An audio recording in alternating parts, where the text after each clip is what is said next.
Hi, everyone. Welcome to Jasmine's First Impression Sports Talk for episode 2.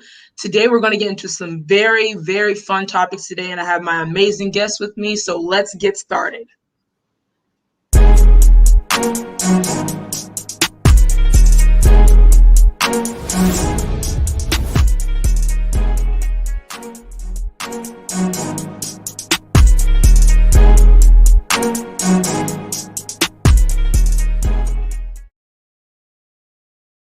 All right, everyone. Welcome back to Jasmine's First Impression Sports Talk. And the first topic of the night, who do I want to start with?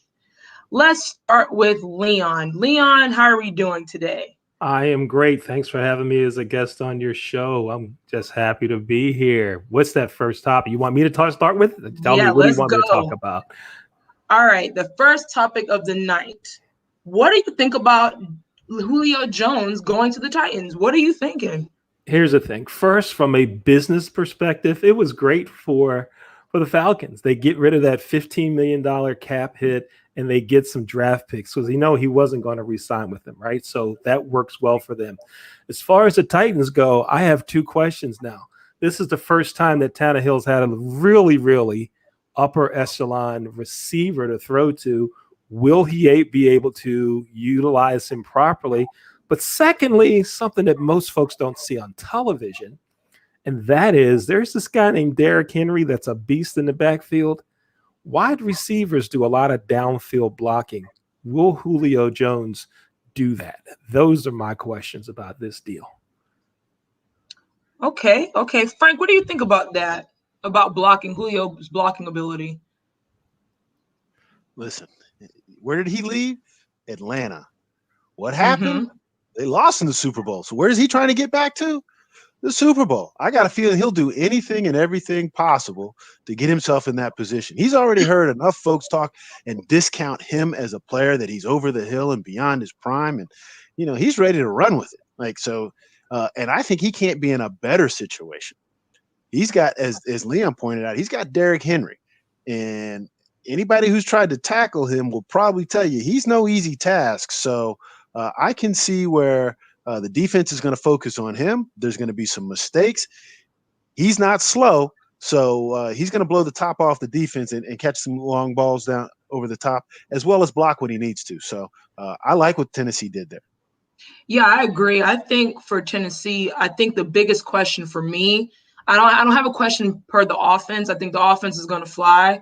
But it's just a matter of can the defense step up because the past couple of years we've seen Derrick Henry run downhill, and then their defense can't stop anyone. So Jeremiah, what do you think about that? Do you think is it the offense that could put this team over the hump, or can the defense step up and make them a Super Bowl caliber team? When it comes to it, defense wins championships at the end of the day. To me, their defense needs to improve that it did last year because they hit a roadblock for a reason. That was because of their defense. Now you can say with the offense, you have a good player of the Henry, and then you also have Julio, but you also got to be inconsiderate when it comes to his past injuries as well, because he's not going to play each and every game when it comes to the Titans game when they played this season. So it's all about him being available when it comes to those precious times that they need him, and just keeping him healthy and letting him work, in my opinion. All right, I agree. Now, Leon, do you think that Tannehill could get this team to the Super Bowl and possibly win it? I think a couple of things are going to have to happen for Tannehill to do that. One, he's going to have to develop a great relationship with Julio Jones. Yeah. And I think that's going to be a big part of Julio Jones buying into what needs to happen to make it to that Super Bowl. I think that's one. The other thing is he has weapons now out of the backfield. He has weapons downfield. When the game gets tight, game gets close, they lose a close one, win a close one, it's going to happen. Everybody's going to start saying, I should have had the ball. I should have had the ball. He's going to have to be the guy that makes the team, that blends them on offense. But like you said, and I think someone else talked about it, that was Jeremiah talked about, defense wins championships. I don't think they're going to have a problem scoring. I think Tannehill's going to be able to bring everybody together and keep all the egos in check, so to speak. But he can't control what happens on the defensive side of the ball. Agreed. It's going to be rough. And Frank, do you think that now that Julio Jones is with this team, can they be a threat to Kansas City? I think that's a great question. I believe there's a couple of ways to win, and I believe their winning window is going to be getting up early and then relying on Henry to kind of eat the clock away, right, and keep the ball away from Mahomes, right? Now, if they get behind, I don't know that Tannehill and Julio and the rest of the receiving core can get into that track meet and find success. But if the defense is able to get them a turnover early, they're able to capitalize on it and get up 10 or 14 points. And now they're relying on play action pass, where folks have to honor Derrick Henry, and that exposes gaps down in the defense down the field. That's an interesting game, and that makes it a possibility. I agree with that. Jeremiah, what do you think about that? When it comes to the Kansas City, you already know they're going to be a dominant team soon as they come back this next season. They just made it recently to the Super Bowl as well, although they had, embarrassing loss, but they're going to be a dominant team coming back as well. Because you already see Mahomes talking about they want to go to an undefeated season. That's what every team says. Yeah. But he's confident everything's like that. And when you have a team of a structure like that, you need to be ready for teams like Kansas City, because for those you have to be 10 steps ahead when it comes to everything. You cannot mess up on any stretch of occasion, because you need to be ready for those times when it even gets close to the playoffs. I agree. That was a great conversation about that, guys. Heading into the next topic, we're going to a different sport now, boxing. What do you guys think? Let's start with you, Frank, about the state of boxing. We've seen Floyd Mayweather just have a fight against Logan Paul, the Paul brothers making their rise of fame through boxing. What do you think the state of boxing is right now? Boxing's years where, Muhammad, Ken Norton, George Foreman, Leon Spinks, we're not there. We're just not there. It's a different day and age. I was talking pre-show, I'm not into boxing today. Like, the only thing I would go to see right now is the Anthony Joshua, Tyson Fury. I'd go see that. Oh, yeah. But beyond that, I don't know what is out there to go see. There's nothing that's box office to me. Jeremiah, you think there's nothing box office out there? What do you think? When it comes to this stage of boxing right now, to me, I'm a big fan of when it comes to boxing. The hard hitting, you get ready, and it's not just for show and tell as it is right now. Right now, it's just mostly for just straight entertainment now. Anybody can step up in a boxing ring right now. You have people like a Jake Paul. You have people like a Lamar Odom, and etc. just entering the ring and doing it just Chad for Ochocinco. Yeah, Chad Ochocinco, although he has hands in certain things like that. But at the end of the day, I just think that it's just becoming like almost like a money grab fest and everything else. Because even just like a man of Floyd, I really didn't think that he even needed to do that fight in the first place himself. Because it's like, what do you gain and like what are you even losing from that? Because at the same time, the guy is mostly the winner when it came to the Paul brothers, because they're just profiting off of just having you inside the ring. In my opinion. Do you think he should have fought? You think Floyd should have fought Logan Paul? Well, here's the thing. We know he did it for the money, right? Right. And so much of boxing and what Floyd Mayweather has done recently has been the money of it. Right now, you could talk about. I'm sure they'll find people that say it was great for the sport and all that, and I'm not buying it. The thing that I think boxing has missed, that's passed boxing by, is the whole the concept of marketing and making it exciting. The UFC has just passed boxing and has made their sport so exciting. They're getting all the coverage. I mean, you can turn on ESPN, every other week or every third week or pay-per-view. They're always talking about some big UFC event. in boxing, we've lost that. I can't think of a network that I can turn to consistently and say tonight it's Saturday night at 10 or Sunday afternoon at 3 or whatever the date and time is that I know I can watch boxing. They just lost it marketing wise. And I don't know how you recover from that other than these special things that they're doing with Floyd Mayweather and others. And then another thing, I look at some folks that are boxing. I see so many folks that are out of shape. You know, I see folks with Leon bodies in the ring, and I'm like, "What are you doing? Take a seat. Get out of there, young man." I just don't see them making a comeback. I don't see it.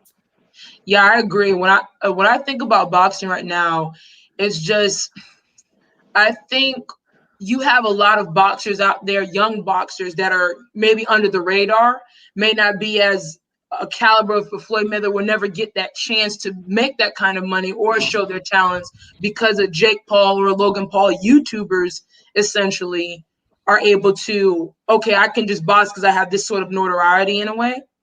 But there's a lot of boxers like Canelo. After the fight, he tweeted and he was very disappointed because he may never even get the chance to fight a Floyd Mayweather. A lot of these good boxers have been boxing since they were kids. They won't get that chance. So I'm kind of sad that it's happened to what it's come to now. I think I would rather watch the Mike Tyson fight when he fought what's the guy's name last year?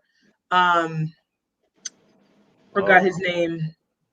They just fought this 250-year-old Mike Tyson and what's his name? Was it Roy?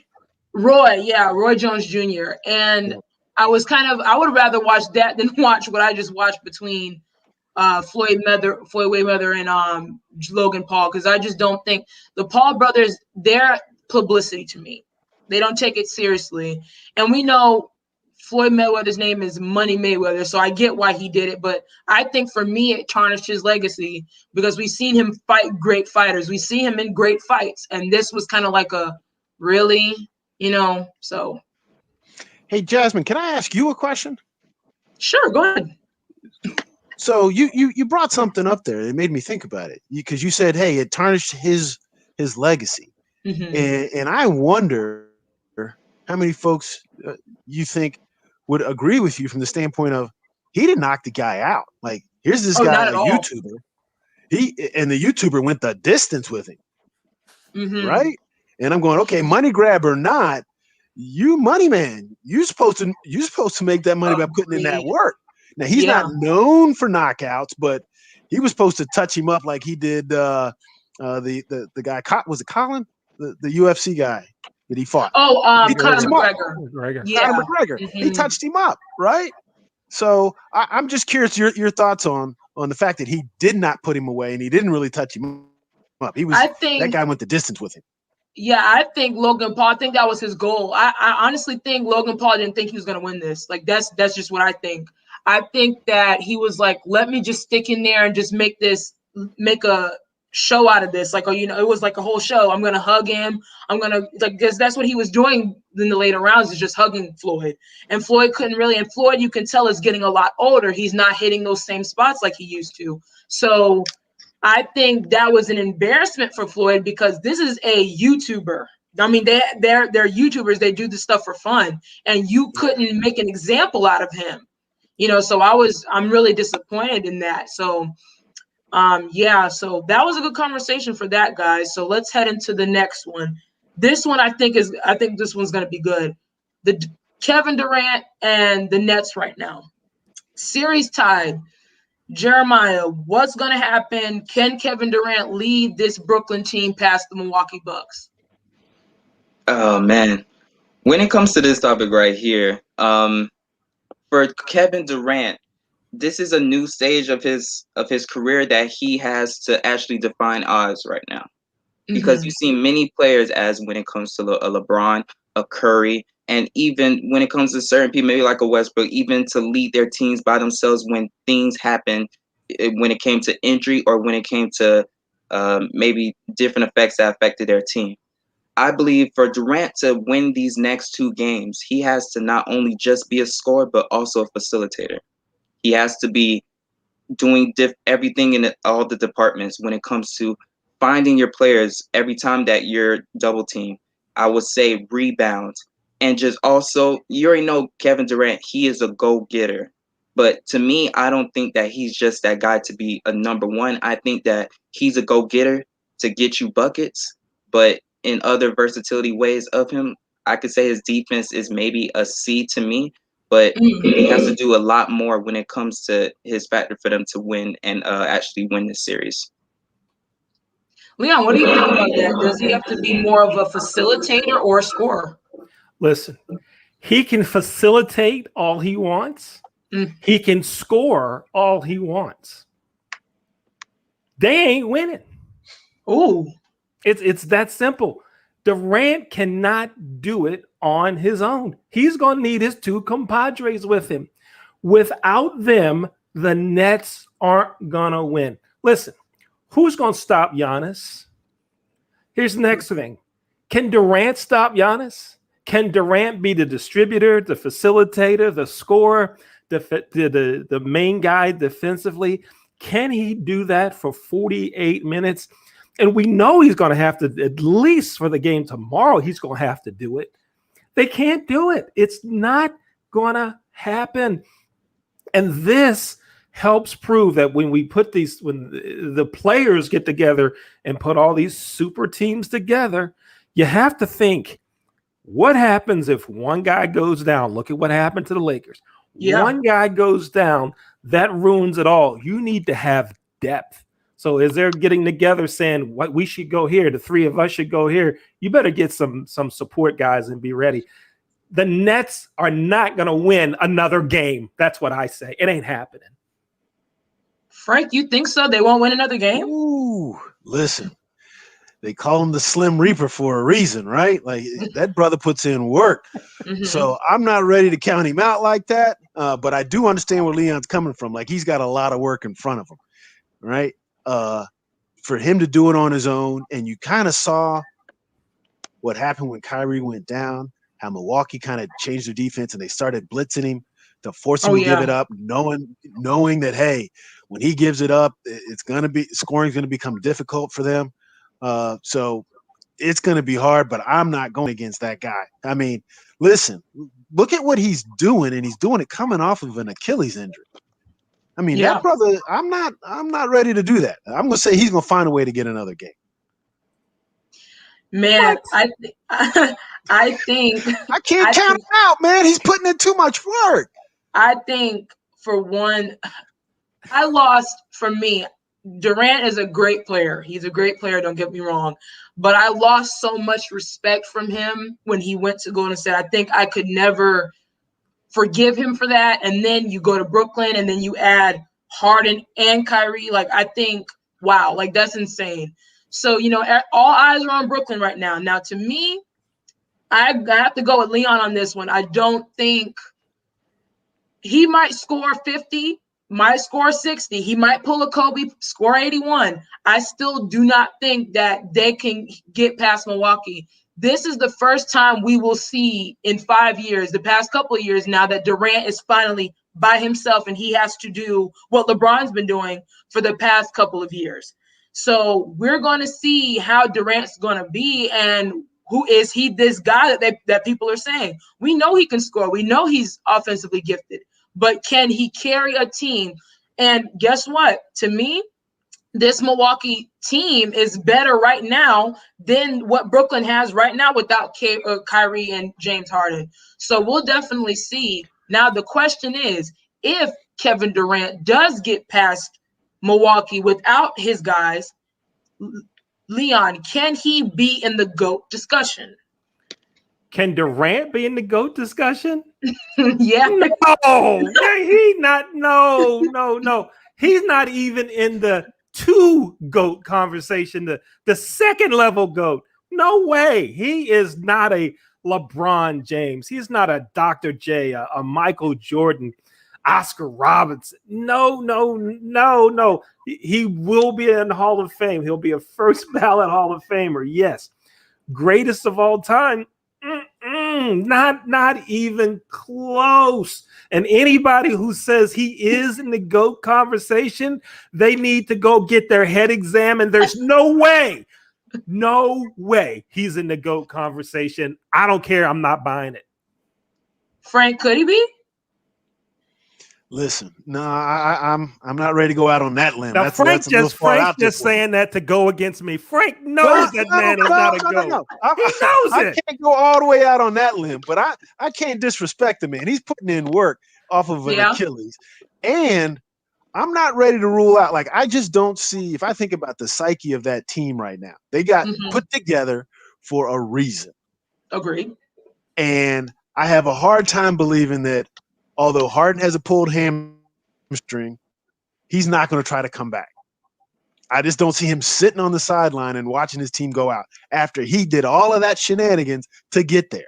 I don't see it. I don't see Kyrie, if he's able to put his shoes on and go, not try. Not that they're going to be effective, but I'm not ready to say that those two guys are done and KD's going to have to do it all by himself, although KD at this moment is preparing himself to go all by himself the rest of the way. But with that, Joe Harris is preparing to level up. Blake's preparing to level up. Yeah. So I'm not ready to say that they're not going to win a game. I don't know if they're going to get out the series, but I got a feeling they might win one more game.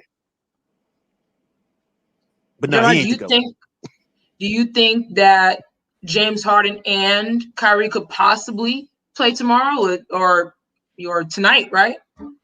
Is it tonight or tomorrow? Well, yeah, they play actually tomorrow. Tomorrow, okay, yeah. Well, Kyrie, he is ruled out for tomorrow's game. So he is not going, especially with the ankle injury that he had. You're off of that for, I'd say, like a week or two. Like, if you rush that back, he is not going to be 100% at all. And I say the same thing with James Harden as well. James Harden, when he first came into this season right here, you're seeing him big belly, all out of shape and everything else, strip clubs each and every time, and those things catch up to you each time when it comes to those type of things. He was on a tear when he went to Brooklyn, got some of his weight off and everything else. But those things do come back to attack you when you don't do good condition and everything else. With him coming back, I doubt it, because to be honest with you, everything will feel good once you're sitting down, you're doing certain treatments. But once you hit that floor, it'll start to hit you like out of nowhere. And that's what I'm worried about when it comes to their team right now. And for Kevin Durant, he has to suck it up and he has to do it. Although I don't think they're going to win a game. But I think, he's going to have to do something, because the team is going to follow every body language that he has. Just like when it came to this previous game, he was slouched. He wouldn't get any calls and everything else. He wasn't, there mentally. And that shows other players around him wasn't there mentally as well. And Milwaukee took advantage of that. And I just think that's going to be how it is going to be down the road. Now, if Giannis, now I'll play devil's advocate. Giannis has question marks also. If Giannis if he cannot go back 30-30, Brooklyn may have a chance, because I do not trust Chris Middleton like that. I do not trust him 100%. But if Giannis can still put up 30 plus, I think this will be a piece of cake. That's what I think. But if he's not going to do that, I don't like Brooklyn's chances. If Giannis is playing with that higher level, I don't. Frank, you have something to say? No, I see I'm all out on this island by myself, right? But that's okay. Like, I hear what everybody's saying and I understand it. But I'm just thinking about, hey, Harden is not that he's going to be overly effective, but he's just not going to sit on the sidelines and take that, because he knows what's going to come with it, right? If Kyrie, and I agree with Jeremiah, it's going to be hard for him to come back on the court. But if he's able to, because, the NBA's got all kinds of treatment. If he's able to get on the court, he's going to get on the court. I just don't see it. I see them getting one more game. One more game? One more. Okay. I see them. Jasmine. One more game. That's what Frank said, you guys. Brooklyn wins one more game, but they lose the series. And I'm on that island by myself. I see it. I'm like Gilligan. Everybody else has left the island. I'm out there by myself. I understand. But hey, Jasmine, I have this request. if I am right, you got to have me back on the show because you know I'm gonna Gotcha. talk. Okay. I got you. Okay. Definitely. Now, guys, the final topic of the night. I think this is another good one. College football. The playoff committee is thinking about doing a 12-team bracket for the playoffs. So, Frank, let's start with you. Do you think that's going to be a good thing or a bad thing? Should we have a longer playoff in college football? I like the idea of a 12 teams being in the playoffs. But Mhm. I like it from the standpoint of it's going to force those teams that we weren't thinking about to win their regular season games because now a conference championship gives you the opportunity. Now, it's not going to change the outcome. It's Right. not going to change the outcome. We're still talking about Alabama, Clemson, Ohio State really being in the running to win it all. But there are going to be other teams that are going to be allowed to that party, and I think that is going to help diversify college football from the standpoint of other schools are going to be able to honestly say, "Hey, we can get into a playoff in college," where some of them couldn't say that before. Coastal Carolina, that was a Right. fluke year, or was it? Right? Mm. Indiana had a great season. Could they build off of that? Right? Texas A&M. So there are some schools that are around the periphery. Maybe this is a pathway for Texas to come back to prominence, right? Because they'll honestly be able to say, we can make the playoffs. They can't say we can win it, but they might get a couple players that can help them win it down the line. What do you think about that, Jeremiah? Do you think this will be good for the league for college football? To be honest, I'm kind of in and out of it because first of all, on the good side, this allows more competitiveness because although you already know when it comes to the Oberg is going to be the teams of Alabama, of course, Clemson, and just like he said with everything, but I just feel like this will give a chance for other teams to kind of turn on that gear and to just be like, we can actually do this and actually make it to plus and maybe go more because we've seen so many Cinderella stories when it comes to the college football playoffs and many things like that. Mhm. And I just think that this can maybe open the doors for a lot of different things. But they also talk about having bye weeks for more bye weeks for when it comes to the before college football and everything else. But I think it's actually such a great idea so far because I think allow more competitiveness actually going down the road. Leon, do you think it will make it more competitive? Here's what I think. I think it's going to add the possibility of more competitiveness. But the devil is in the details of how the teams get selected. So let me give you a couple examples. We can say that when we go to a 12-team playoff, that if we look at last year, a team like Coastal Carolina gets in. A team like Indiana gets in. Mm-hmm. But there will always be a team from a Big Five conference, from a major conference that says, even though we lost 3 games, even though we lost 4 games, look who we play against every Saturday. Look who we play against every week. We lost to Alabama by 3. We lost to these guys by 2. We came closer to beating 4 of the top 10 teams than anybody else. So although we lost 3 games or 4 games, we deserve to be in. Here's the other thing when you start talking about competitiveness. With everything opened up and home field advantage being back, one of the articles I read indicated that the teams that receive the bye, so the top 4 teams, would not play a home game. So there would be the bottom 8 schools playing against each other, and everything else is going to be played at neutral sites. So those top 4 teams, while they get a week off in the playoff, they don't get a home game, where some of those other teams do get another home game. So it counts towards money and momentum. I think the devil of this is still in the details for those reasons right there. Do I like the idea of expanding and theoretically giving a Coastal Carolina, or a few years ago a UCF, other teams, Indiana, a chance of getting in? I like it theoretically, The devil's going to be in the details. And we start talking late December and January. Watch all the arguments of we should have been in, we shouldn't have been in. So kind of on both sides of that one. I agree with that, Leon, because I actually, that's my sentiment on it too, is, I just think that now, to me, I think I would rather have seen the 8 teams, maybe 8, and then see how that went, and then maybe expand it to 12, maybe. I don't think I don't think it should be like, let's automatically jump to 12. But to me, like 4 years, you get tired of seeing the same team sometimes, even though Alabama's a historically great college football team, Clemson, Ohio State, and then whoever that 4th team could be. But it gets to a point where the other schools, I think it also has a lot to do with strength of schedule.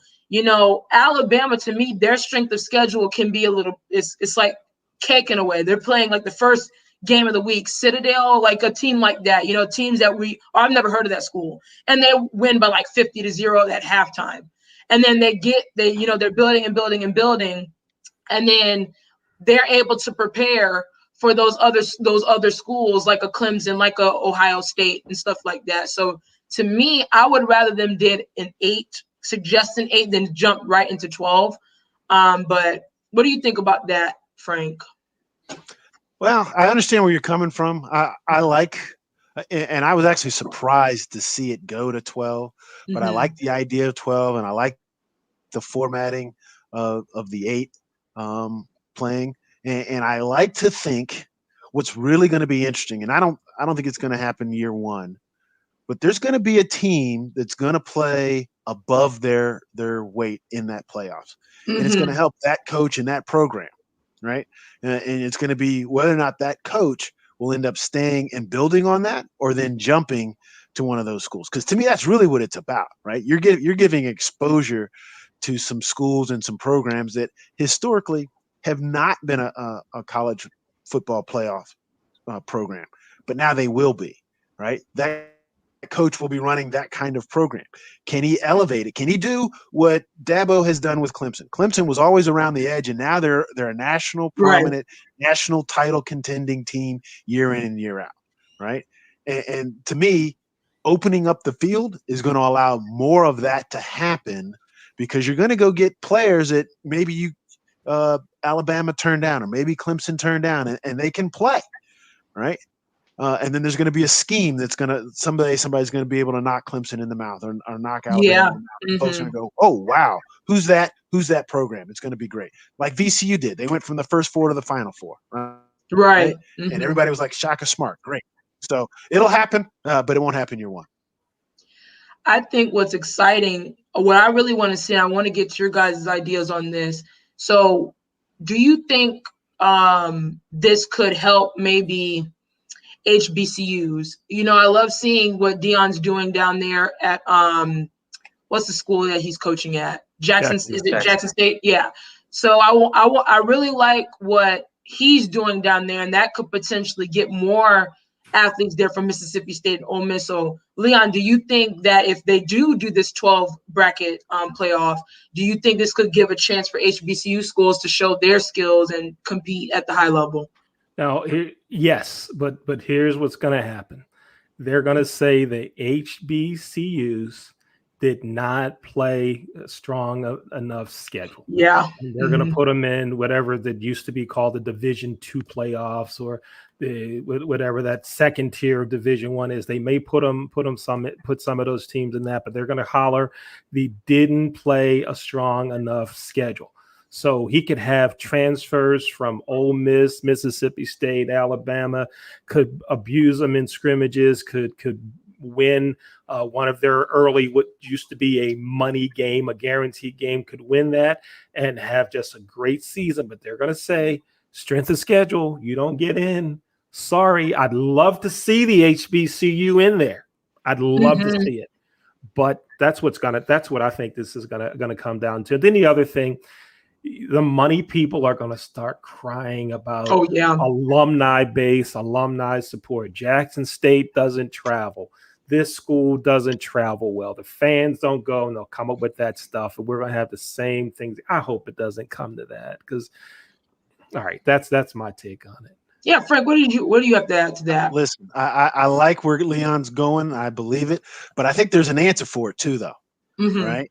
So if they wanted to really honor that, move the college playoffs back and let that championship team, James Madison, North Dakota State, HBCU, Jackson State, let them compete for that number 12 spot, right? So now they're fighting their way in, and I promise you, all of those, whatever school it is, right, will show up at the number 12 or 11 seed, and they can talk about strength of schedule. Okay, well, they won their division. They won everybody they played. They're national champion at that level, and now they're going up against the big boys, right? That'll help them with recruiting. It'll help them with travel because those folks will show. I think there's an opportunity there, but it would have to be a concerted effort to reorganize the entire landscape in order to make that happen. I agree with that. Jeremiah, what do you think on that?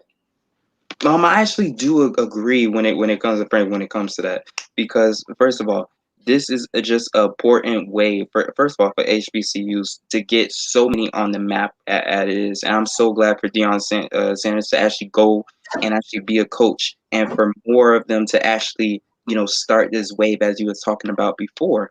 And I feel like they should actually do that, because you already know how the committee is. They are so calculate, and to be honest, you don't really know kind of what they're thinking so many times, but it's all about alumni and it's all about money to them. It rules everything around them. So they want to see what they want to see when it comes to those things. And I can say it's about a lot of teams proving them wrong, but at the same time, the committee has is ways, and also the college football, of kind of having it to make it seem like it's for everybody, but it's not really for everybody. If you ask me. Yeah, I agree. To me, I do want to see a lot more HBCUs get more recognition. I know I've seen a lot of athletes. I went to high school with some guys who, went HBCU, and you don't really hear anything about them after that. And they were really good. And I think even when it comes to the draft, like there's a drought in the draft for drafting HBCU players. And that I believe that has to change when it comes to that. So hopefully we'll see how this goes. We'll see if, this it can give more exposure when it comes to that. But this was a great conversation tonight, guys. I really enjoyed this conversation. I want to thank Leon, Jeremiah, and Frank for being here tonight with me, giving you guys ideas and thoughts on these topics that we discussed. I want to thank Dr. J for the production. I want to thank all of that. And most importantly, I want to thank the audience for tuning in, for just, supporting. And definitely see you guys next week here on Jasmine's First Impression Sports Talk for more hot topics.